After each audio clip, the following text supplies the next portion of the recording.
Import সেকশনের সামনে অনেক মালামাল জমা থাকায় বিমানবন্দরের কার্গো ভিলেজে লাগা আগুন নেভাতে ফায়ার সার্ভিস সঠিক সময়ে ঘটনাস্থলে পৌঁছাতে পারেনি।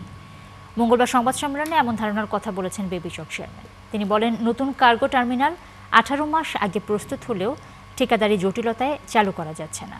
বিস্তারিত ফরহাদ ইবনে মালিকের প্রতিবেদনে।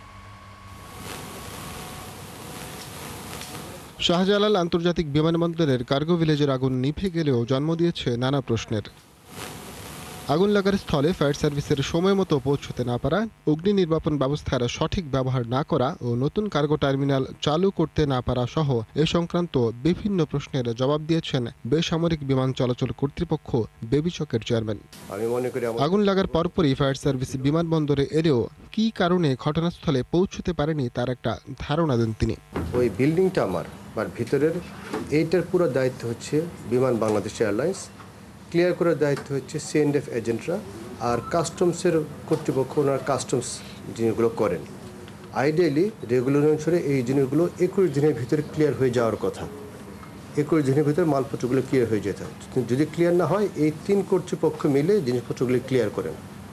সুতরাং মালপত্রগুলো যদি জমে থাকে সেটা দায়িত্ব ওনাদের, এবং যেতে পারে না এই মালপত্রগুলো সামনে জমে থাকার জন্য যেতে পারে না, এবং এই সংক্রান্ত অনেকগুলো করসপন্ডেন্স করা হয়েছে, অনুরোধ করা হয়েছে। হাউয়ার আনফরচুনেটলি সেই মালপত্রগুলো সরে নাই। আর নতুন অত্যাধুনিক একটি কার্গো টার্মিনাল 1.5 বছর আগে প্রস্তুত হলেও তা কেন চালু করা যায়নি তার ব্যাখ্যাও দেন বেবিচক চেয়ারম্যান। টাকা পয়সার সংক্রান্ত আমরা একটু বিষয় এখনো ফয়সালা হয় নাই। এই সম্পর্কিত একটা বোর্ডও গঠন করা হয়েছে দুই পক্ষের ভিত্তিতে।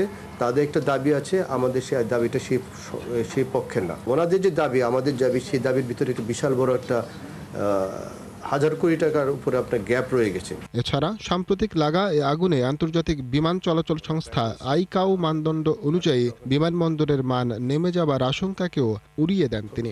তো আমাদের এখানে সেটা বলতে পারি যে আইকাওতে এখানে কোনো প্রভাব ফেলবে না। ফরহাদ ইবনে মালিক, 71, ঢাকা।